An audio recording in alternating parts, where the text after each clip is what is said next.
Ini adalah episode kelima. Pada 4 episode sebelumnya, kita sudah menjawab 7 dari 10 argumen yang selama ini membuat kita yakin bahwa bumi berbentuk bola. Pada episode ini, kita akan membahas topik nomor 8, yaitu soal penerbangan keliling dunia akan tiba kembali di tempat yang sama, yang menimbulkan persepsi bahwa bumi ini berbentuk bola. Pada episode ini, juga dibahas soal Antartika dan bom nuklir kubah bumi, yang sangat berkaitan dengan penerbangan dan angkasa luar. Pertanyaan paling umum tentang flat earth adalah tentang penerbangan. Jika kita terbang dari barat ke timur, akan kembali ke tempat semula. Bagaimana ini bisa terjadi jika buminya datar? Pertanyaan umum kedua adalah, jika bumi ini datar, ujungnya apa? Apakah kita akan jatuh? Pertanyaan yang lebih mendasar sebenarnya adalah, dari mana asalnya peta bumi bola dan peta bumi datar itu? Bisa dipertanggungjawabkan atau tidak kebenarannya? Silakan Anda cek situs USGS, United States Geological Survey. USGS adalah lembaga resmi bentukan pemerintah Amerika Serikat yang sudah beroperasi selama 137 tahun. Karyawannya hampir 9.000 orang. Anggarannya mencapai puluhan triliun rupiah per tahun. Tak mengherankan jika USGS menjadi lembaga survei geologi yang paling kredibel di dunia saat ini. Di situs USGS tentang Map Projections, Anda akan melihat proyeksi peta yang disebut Azimuthal Equidistant, yaitu memproyeksikan peta bumi datar menjadi peta bumi globe. USGS mengatakan bahwa peta bumi datar yang diproyeksikan lewat Azimuthal Equidistant ini digunakan untuk membuat peta atlas nasional Amerika Serikat, untuk menentukan jarak penerbangan, serta untuk menentukan arah antena.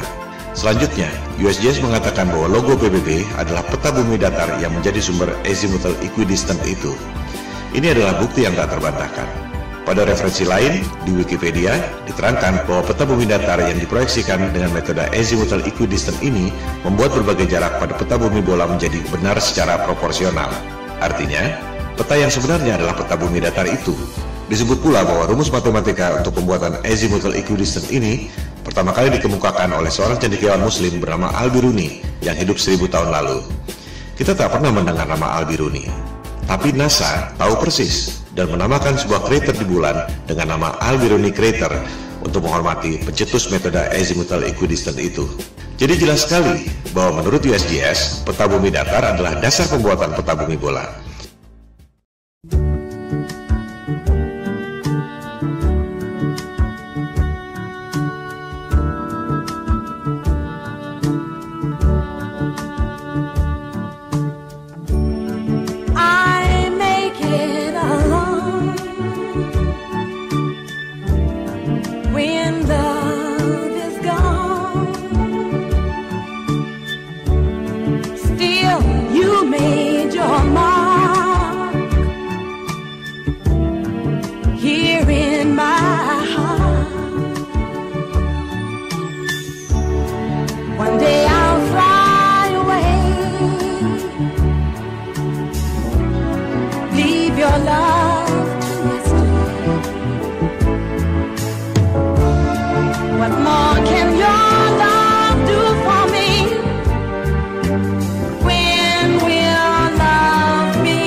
Yang mungkin Anda tidak perhatikan adalah horizon bumi selama Anda terbang. Lengkung seperti bola atau lurus dan datar. Berikut adalah time-lapse dari penerbangan Airbus 380 yang direkam pada penerbangan dari LA ke Frankfurt sejauh 9.370 km. Rekaman dilakukan dengan kamera biasa, bukan fisheye lens yang membuat semua tampak lengkung. Mari kita lihat apakah horizon bumi itu lengkung atau datar. One day I'll fly away. Leave your love to this day. What more can your love do for me? When will love be through with me? Why live life from dream to dream and rest all day that dreaming ends?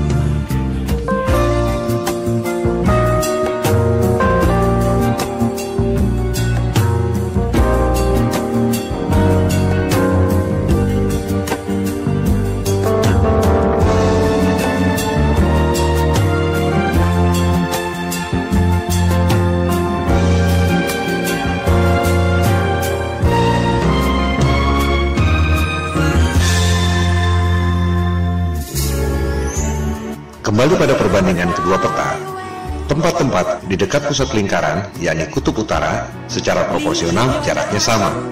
Semakin ke selatan, jaraknya semakin berbeda. Yang paling membedakan adalah Antartika. Kita akan membahasnya satu persatu. Pertama, jarak benua-benuanya dulu. Kita bisa membuktikannya dengan mudah lewat jalur penerbangan.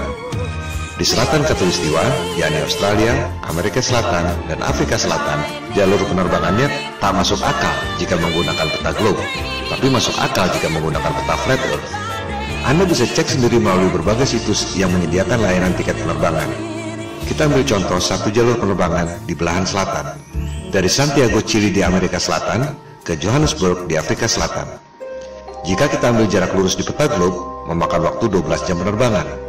Tapi, jika Anda cek di situs-situs tiket penerbangan, rute tersebut tidak ada. Dari Santiago, harus mampir dulu di Senegal, baru ke Johannesburg. Memakan waktu 19 jam penerbangan. Rute itu tampak tidak masuk akal. Tapi, jika menggunakan peta flat earth, menjadi sangat masuk akal karena merupakan garis lurus. Menarik bukan? Kita ambil jalur lain lagi di selatan. Dari Johannesburg, Afrika Selatan, ke Sydney di Australia Selatan. Jika kita ambil jarak lurus di peta globe, memakan waktu 11 jam penerbangan. Tapi rute itu tidak ada. Dari Johannesburg, harus mampir dulu ke Dubai, baru ke Sydney. Memakan waktu 18 jam penerbangan. Ini juga tampak tidak masuk akal. Sementara, jika menggunakan peta flat earth, rute Johannesburg, Dubai, Sydney hampir lurus. Mana yang lebih masuk akal buat Anda? Kita ambil contoh ketiga. Sekarang dari Sydney kembali ke Santiago, Chili. Jadinya keliling dunia tapi di bagian selatan Khatulistiwa. Menurut keterangan USGS tentang azimuthal equidistant yang sudah dijelaskan tadi, seluruh jarak di selatan Khatulistiwa pada peta globe memang tidak benar karena jaraknya makin jauh dari pusat lingkaran, yakni kutub utara. Kita lihat, pada peta globe dari Sydney ke Santiago, Chili, jika menggunakan garis lurus memakan waktu 15 jam. Rute itu juga tidak ada. Dari Sydney, harus transit dulu ke LA, baru kemudian ke Santiago. Total 27 jam. Sangat tidak masuk akal. Jika menggunakan peta flat earth, rute Sydney, LA, Santiago itu memang hampir seperti garis lurus. Mana yang lebih masuk akal buat Anda? Ini semua adalah indikasi, reasonable doubt, bahwa ada kecurigaan yang beralasan, bukan bukti nyata bahwa rutenya salah. Sebab orang bisa saja mengatakan karena masalah komersial, yaitu transit untuk ambil penumpang. Tapi tetap saja, sebagaimanapun mengambil penumpang tak akan dilakukan jika rutenya tidak masuk akal. Bukti yang agak telak adalah berita di Daily Mail 13 Oktober 2015 lalu. Pada penerbangan China Airlines dari Bali ke LA, seorang wanita melahirkan di pesawat pada ketinggian 30.000 kaki atau 9,2 km. Pesawat terpaksa melakukan pendaratan emergency di Alaska. Sangat mengherankan bukan? Dari Bali ke LA mendarat emergency di Alaska. Pada peta globe, rutenya seperti ini.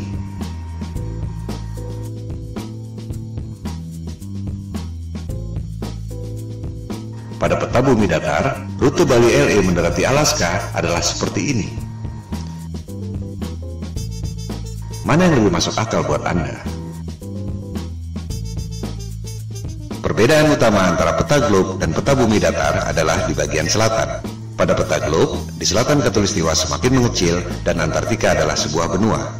Pada peta bumi datar, di selatan Khatulistiwa semakin membesar dan Antartika adalah lingkaran yang mengelilingi bumi datar. Kunci pembedanya adalah Antartika, sebuah kawasan misterius yang memang sejak zaman dulu jarang dikunjungi orang. Bukan hanya karena dingin dan ombak yang ganas, melainkan juga karena sistem navigasi, termasuk kompas, tidak berjalan dengan baik di Antartika. Tercatat Vasco da Gama, penjelajah asal Portugis yang dalam tanda petik menemukan Maluku dan Timur Timur di abad ke-16. Namun upayanya gagal karena cuaca buruk terus-menerus dan jarum kompas tidak menentu. Suatu hal yang wajar mengingat jaraknya jauh dari pusat lingkaran bumi, yakni kutub utara, yang merupakan medan magnet yang menarik jarum kompas ke arah utara. Penjelajah pertama yang berhasil ke Antartika adalah Captain James Cook, orang Inggris pertama yang tercatat mendarat di Hawaii, Australia, dan New Zealand. Ia menjelajahi Antartika tahun 1772 bersama 111 awak kapal dan saintis. Captain Cook menjelajahi Antartika selama 3 tahun 8 hari. Ia hanya menemukan tembok es. Tak ada jalan masuk. Selama 3 tahun 8 hari itu, tercatat ia menjelajahi 60.000 km tembok es Antartika. Angka itu juga sangat menarik. 60.000 km adalah 1,5 kali panjang ekuator bumi. Ia sudah menempuh jarak 1,5 kali keliling dunia dan hanya menemukan tembok es Antartika. Dari jurnal catatan Captain Cook, rute 60.000 km pada peta globe adalah seperti ini. Pada peta bumi datar, rute Captain Cook adalah seperti ini. Ia benar-benar keliling di ujung dunia, tembok es Antartika yang mengelilingi bumi datar. Catatan Captain Cook ini sebenarnya bukti yang otentik bahwa peta globe adalah bohong. Sebab, pada peta globe, Antartika dibilang sebagai benua dengan keliling 12.000 miles atau 19.300 km. Padahal, Captain Cook menjelajah keliling tembok es Antartika sepanjang 60.000 km. 3 kali lipat dari yang dikatakan oleh penguasa global.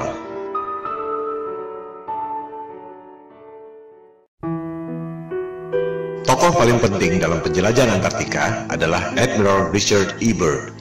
Ini adalah orang yang sangat kredibel. Perwira Angkatan Laut pemegang Medal of Honor, medali tertinggi dalam militer Amerika Serikat. Ia tercatat sebagai orang pertama yang terbang ke kedua kutub, kutub utara dan kutub selatan. Byrd tercatat sebagai admiral termuda dalam sejarah militer Amerika Serikat. Ia diangkat sebagai admiral pada usia 41 tahun. Admiral Byrd pertama kali menjelajah Antartika tahun 1928-1930 dengan 2 kapal laut dan 3 pesawat udara. Byrd kembali menjelajah Antartika tahun 1934. Yang kedua kali itu, ia sendirian, 5 bulan di Antartika. Penjelajahan Antartika ketiga dilakukan tahun 1939-1940, di mana Admiral Byrd ditugaskan oleh pemerintah Amerika Serikat. Yang paling fenomenal adalah penjelajahan keempat tahun 1946-1947 setelah Perang Dunia Kedua yang terkenal dengan nama Operation High Jump. Admiral Byrd ke Antartika membawa pasukan militer lengkap, 13 kapal laut termasuk kapal induk dan 29 pesawat terbang termasuk helikopter. Ekspedisi Antartika terbesar sepanjang sejarah umat manusia sampai sekarang. Operation High Jump menimbulkan banyak pertanyaan dan spekulasi. Untuk apa membawa pasukan sebanyak itu? Ancaman apa yang mereka khawatirkan sampai harus membawa pasukan sebesar itu? Tujuan yang sesungguhnya tidak terungkap sampai sekarang. Sebagai perwira militer, Admiral Byrd tutup mulut, tak banyak bicara soal itu. Dokumentasi Operation High Jump sempat beredar.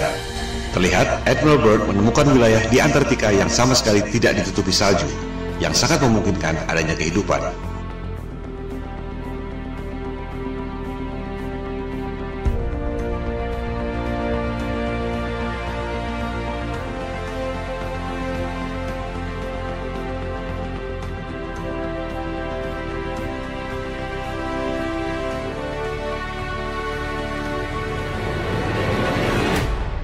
Dalam wawancara dengan harian Chile, El Mercurio tahun 1947, Admiral Byrd membuat pernyataan yang sangat mengejutkan. Ia mengatakan Amerika Serikat perlu mengambil tindakan defensif terhadap serangan udara musuh yang datang dari kutub.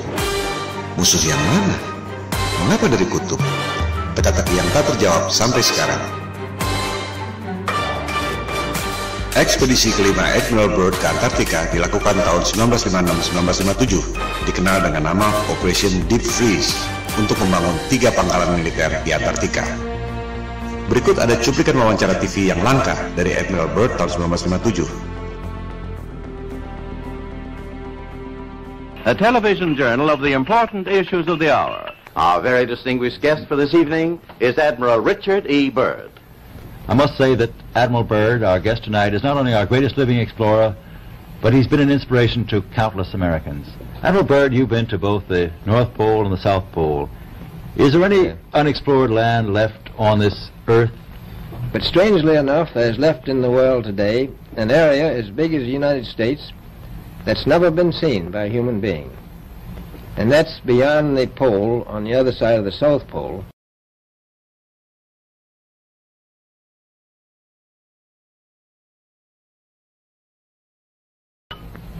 We've found enough of coal within 180 miles of the South Pole, enough to supply the whole world for quite a while.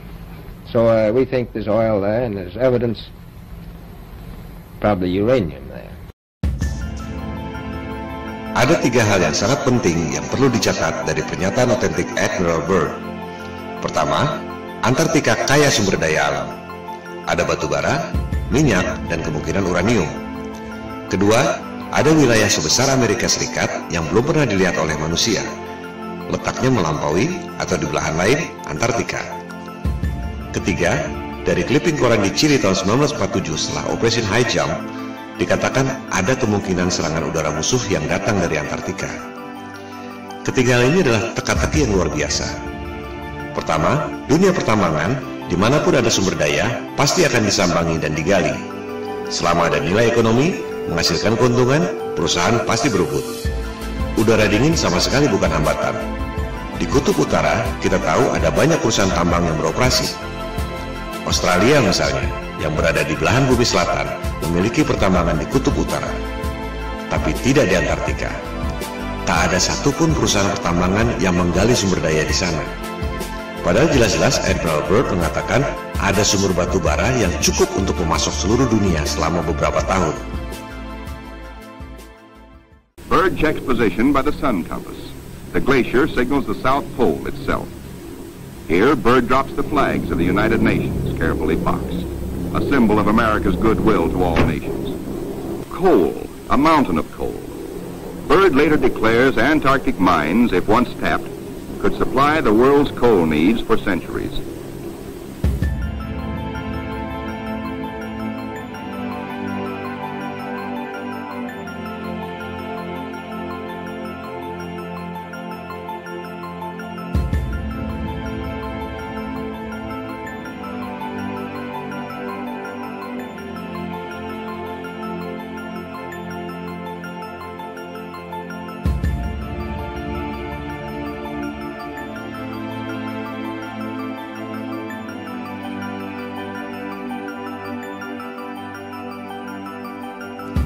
Apakah ini berkaitan dengan pernyataannya bahwa ada kemungkinan serangan udara musuh dari Antartika? Musuh yang mana? Byrd menyimpan rahasia ini bersama para elit global.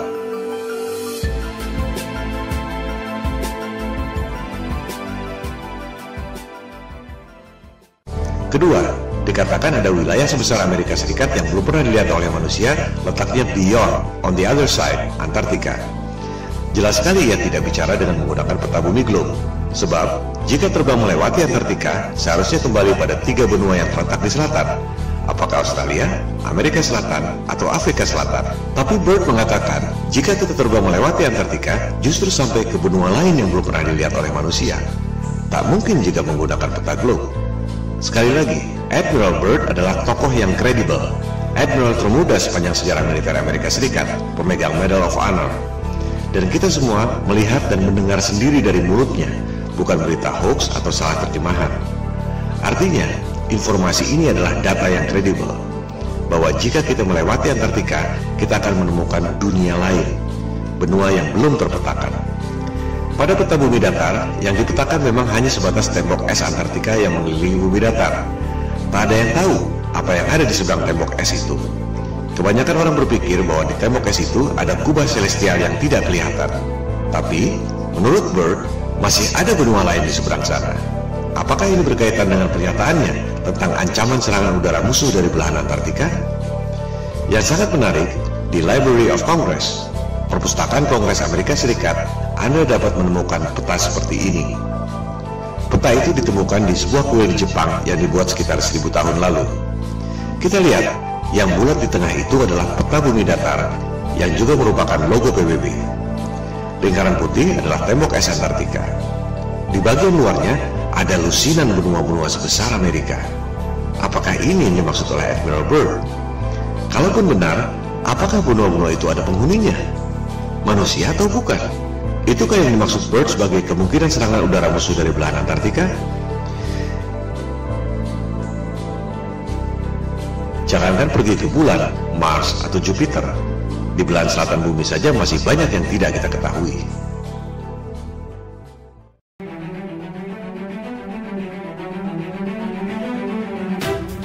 Dunia berubah total setelah penjelajahan Antartika secara militer lewat Operation High Jump 1946 dan Operation Deep Freeze tahun 1957 ini. Tahun 1957 dimulailah perundingan Antarctic Treaty yang ditandatangani 2 tahun kemudian. Antartika dideklarasikan sebagai daerah terlarang. Tahun 1957 itu juga diluncurkan Sputnik, satelit pertama di dunia buatan Rusia yang menjadi pemicu perlombaan teknologi angkasa luar. NASA didirikan setahun kemudian, tahun 1958. Dari situ, dimulailah berbagai cerita tentang perjalanan ke angkasa luar, pendaratan di bulan, bisnis satelit, pengiriman satelit ke Mars, Jupiter, dan lain-lain. Yang tak banyak orang tahu, tahun 1958 itu juga, Amerika Serikat dan Soviet kompak, sama-sama membom nuklir langit selama 4 tahun sampai tahun 1962. Operasi bom nuklir langit ini dinamakan High Altitude Nuclear Explosions atau HANE. Dulu merupakan top secret. Sekarang kita bisa mengetahui detail operasi ini setelah arsip-arsip rahasia itu boleh dipublikasikan 50 tahun kemudian, yaitu 2012 yang lalu. Ini adalah 3 hal yang sangat menarik yang merubah dunia untuk selamanya. Tentu tak ada referensi yang mengatakan bahwa ketiga hal itu saling berkaitan. Sama naifnya dengan berharap tiap negara tak boleh punya rahasia militer dan strategi militer harus diumumkan lewat koran. Dunia tidak berjalan seperti itu. Kita hanya bisa mengetahui hal-hal seperti ini melalui analisis intelijen atau kecerdasan. Hanya otak intel dan detektif yang bisa mendeteksi kaitan dari berbagai indikasi yang ada. Pemicunya adalah operasi militer penjelajahan Antartika lewat Operation High Jump 1946-1947 dan Operation Deep Freeze 1956-1957. Ada wilayah baru kaya sumber daya alam, tapi tak ada yang boleh mengeksplorasi. Ada wilayah sebesar Amerika di seberang, di belahan lain, Antartika. Ada kemungkinan serangan udara lawan yang datang dari belahan Antartika. Lantas, apa yang dilakukan? Ada 3 hal. Politik, tutup Antartika melalui Antarctic Treaty 1957 yang ditandatangani 1959. Tak ada orang yang boleh lewat Antartika. Militer, Amerika Serikat dan Soviet kompak, sama-sama membom nuklir langit selama 4 tahun. High Altitude Nuclear Explosions 1958-1962. Ada tirai celestial, medan elektromagnetik, langit, atau apapun namanya yang tak mempan di bom nuklir selama 4 tahun. Propaganda, penjelajahan angkasa luar, Sputnik yang memicu berdirinya NASA. Padahal Amerika Serikat dan Soviet sama-sama tahu ada tirai celestial yang tak mempan di bom nuklir selama 4 tahun. Tak ada roket yang bisa melewatinya. Kita akan membahas ketiga hal ini secara detail dengan bukti-bukti yang otentik dan kredibel. Langkah politik menutup Antartika dan langkah militer pemboman nuklir langit dibahas pada episode 5 ini. Langkah berikutnya, propaganda penjelajahan angkasa luar dibahas pada episode 6, NASA Hollywood.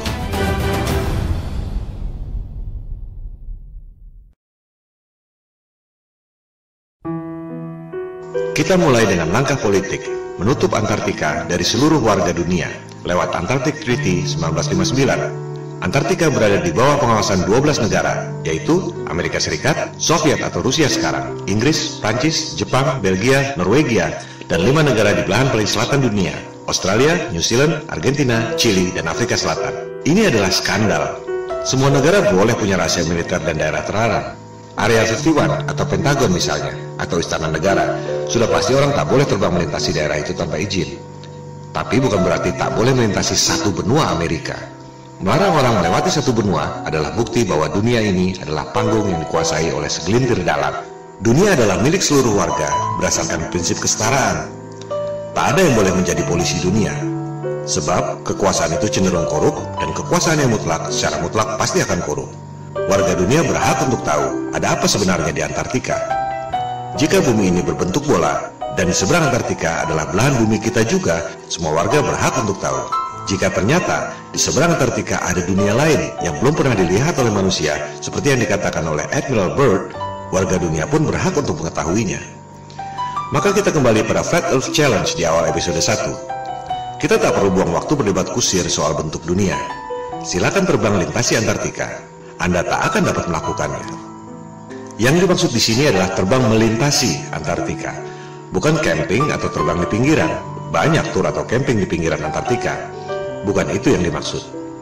Lebih lucu lagi, peserta tur Antartika diminta untuk tidak memotret horizon secara langsung, tapi harus melalui kaca cembung, fish eye lens, agar horizonnya kelihatan lengkung. Ini juga bukti bahwa ada hal yang disembunyikan. Horizon di Antartika kelihatan sekali lurus dan datar, tapi hanya boleh dipotret dengan kaca fish eye agar kelihatan lengkung. Tak ada yang bisa keliling dunia lewat selatan melintasi Antartika. Apa yang disembunyikan di sana? Apa dasarnya 12 negara punya hak lebih dari negara-negara lain di dunia? Di mana itu jargon hak asasi manusia dan demokrasi yang selama ini mereka dengung-dengungkan? Yang ada hanyalah kartel, oligopoli, homo homini lupus. Manusia adalah serigala bagi sesamanya. Ini yang membuat topik flat earth booming secara eksponensial sejak November 2015. Jika semua orang lama-lama sadar, satu kebohongan ini akan membongkar kebohongan-kebohongan lainnya. Seperti batu kerikil yang bikin jatuh raksasa. Elit global mulai terpojok. Jumlah mereka hanya sedikit. Tak ada yang bisa melawan people power. Maksud dari pemaparan ini adalah membangkitkan kesadaran. Silakan sebarkan. Silakan lakukan riset sendiri. Silakan buat video sendiri dan tayangkan. Jangan berharap mereka akan mengakui. Standard operating prosedurnya adalah bantah, bantah, dan bantah. Jika Anda memposting soal flat earth, jangan kaget jika Anda dihina dan dipermalukan seperti orang yang paling bodoh di dunia. Saran saya, tak perlu ladeni debat kusir. Cukup fokus pada 3 hal. Pembuktian secara angka dan fisik. Perhitungan matematik gravitasi, perhitungan matematik gerhana, dan fisik melintasi Antartika. Skakmat.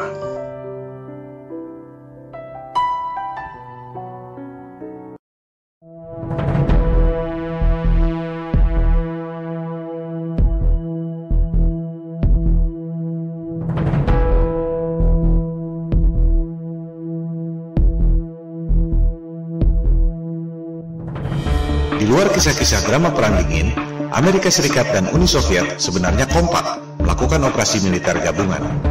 Penjelajahan Antartika yang terakhir, Operation Deep Freeze 1956-1957 oleh Amerika Serikat dan Soviet. Tak lama kemudian, di tahun 1957 itu juga, Soviet meluncurkan satelit pertama di dunia, yakni Sputnik. Fungsi Sputnik sebagai satelit bisa dibilang tak ada apa-apanya. Sebuah bola dengan diameter 58 cm dan hanya membunyikan sinyal yang tak penting. Yang signifikan adalah roketnya. Itu adalah kali pertama manusia bisa mengirim roket sampai ketinggian 577 km. Lebih dari setengah pulau Jawa ke angkasa. Amerika Serikat menyusul tak lama kemudian, mengirim roket berisi satelit Explorer tahun 1958. Amerika Serikat dan Soviet sama-sama tahu ada sesuatu di angkasa yang sangat serius. Kita hanya mendengar sedikit lewat fenomena Van Allen belt. Ada medan radiasi yang menutupi bumi. Keadaannya sesungguhnya jauh lebih serius dari itu. Begitu seriusnya, hingga Amerika Serikat dan Soviet sama-sama membom nuklir langit selama 4 tahun. Sebuah operasi militer yang sangat mahal yang tak mungkin dilakukan jika tidak benar-benar penting. Operasi ini disebut High Altitude Nuclear Explosions, disingkat HANE, dari tahun 1958 sampai 1962. Dulu top secret. Sekarang kita semua bisa mengakses informasi setelah rahasia tersebut dibuka ke publik 50 tahun kemudian, yakni tahun 2012 yang lalu. Kita bisa mengetahui nama operasinya masing-masing, tempatnya, waktunya, dan kekuatan bomnya. 1000 kali lebih dahsyat dari bom atom Hiroshima dan Nagasaki. Ini menunjukkan betapa seriusnya persoalan tersebut. Kita perhatikan nama-nama operasinya. Operation Dominic, Operation Fishbowl. Kita pahami dulu apa maksudnya. Melalui teknologi roket yang bisa mencapai ketinggian 577 km, Amerika Serikat dan Soviet sama-sama tahu bahwa ada tirai alias kubah celestial yang menutupi bumi. Kubah yang tidak kelihatan, tapi memiliki radiasi yang mematikan. Seperti perisai elektromagnetik dalam film Star Trek. Bahkan disebut impenetrable, tak dapat dilewati. Sungguh mengherankan, orang sampai sekarang masih percaya bisa pergi ke angkasa luar. Padahal jelas-jelas disebut ada perisai alami yang tak dapat ditembus. Ini yang dulu dikatakan oleh Ibnu Sina 1000 tahun yang lalu sebagai solid but transparent spheres, dan yang dikatakan oleh Nikola Tesla 100 tahun lalu sebagai celestial spheres. Untuk mudahnya, kita sebut saja kubah celestial atau kubah bumi. Elit global merasa kita ini seperti ikan dalam akuarium. Mereka mau menghancurkan akuarium itu dengan bom nuklir. Oleh sebab itu, operasinya disebut Operation Fishbowl.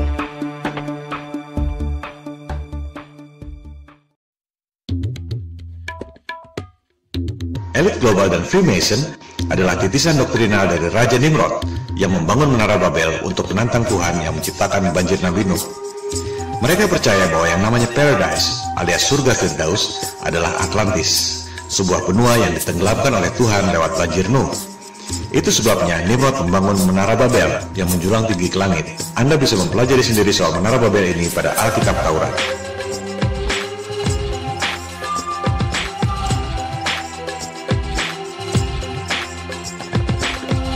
Elit global melakukan hal yang sama, Operation Fishbowl, menghancurkan akuarium alias kubah celestial yang menutupi bumi dengan menggunakan bom nuklir. Persis seperti Raja Nimrod membangun Menara Babel menjulang tinggi ke angkasa untuk menantang Tuhan. Oleh sebab itu, operasi bom nuklir kubah bumi ini disebut Operation Dominic alias Operasi Tuhan. Menghancurkan akuarium kubah bumi alias Operation Fishbowl, mereka menggunakan bom nuklir yang dinamakan Thor, palu godam dewa pagan untuk memukul kubah bumi buatan Tuhan. Terakhir beredar rekaman video Operation Fishbowl tahun 1962 yang sudah boleh diakses publik setelah kadaluarsa 50 tahun. Mari kita saksikan. Anda tak akan pernah melihat hal seperti ini lagi dalam hidup Anda.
Amerika Serikat dan Soviet sama-sama membom nuklir selama 4 tahun, 1958-1962. Kubah celestial tak dapat ditembus. Amerika Serikat dan Soviet sama-sama tahu tak ada yang bisa pergi ke angkasa luar. Perlombaan angkasa luar, termasuk perjalanan ke bulan, adalah sandiwara, bisnis hoax, di mana elit global mendapat keuntungan yang luar biasa dari anggaran negara. Soviet bangkrut, dolar inflasi, rupiah kita lebih hancur lagi. Elit global tak akan mengakui ini. Mereka lebih baik membunuh daripada mengakui bahwa mereka bohong soal angkasa luar. Tak akan ada resolusi damai. Yang ada ialah people power. Mosi tidak percaya pada penguasa global yang membuat bangkrut semua negara di dunia lewat hutang-hutang dan financial engineering. Tentang space program yang dilakukan oleh Amerika Serikat, Rusia, China, dan lain-lain akan kita bahas pada episode ke-6 NASA Hollywood. Sementara kita tutup episode kelima yang membahas argumen ke-8 bumi bola. Penerbangan keliling dunia dari barat ke timur atau sebaliknya tidak membuktikan bahwa bumi ini berbentuk bola. Sebab perjalanan tersebut sebenarnya adalah seperti jangka yang mengelilingi pusat lingkaran, yakni kutub utara pada bumi datar. Sebaliknya, rute Bali LA yang terpaksa mendarat darurat di Alaska karena wanita melahirkan tak akan terjadi jika buminya berbentuk bola. Rute tersebut hanya mungkin terjadi jika menggunakan peta bumi datar.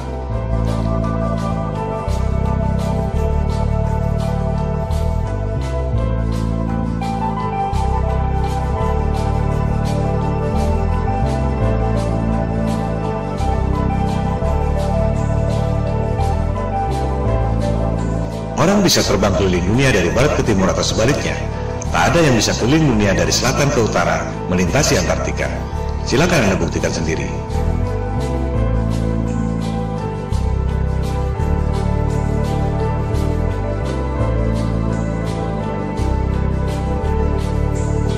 Hal ini membuktikan ada rahasia yang disembunyikan di Antartika.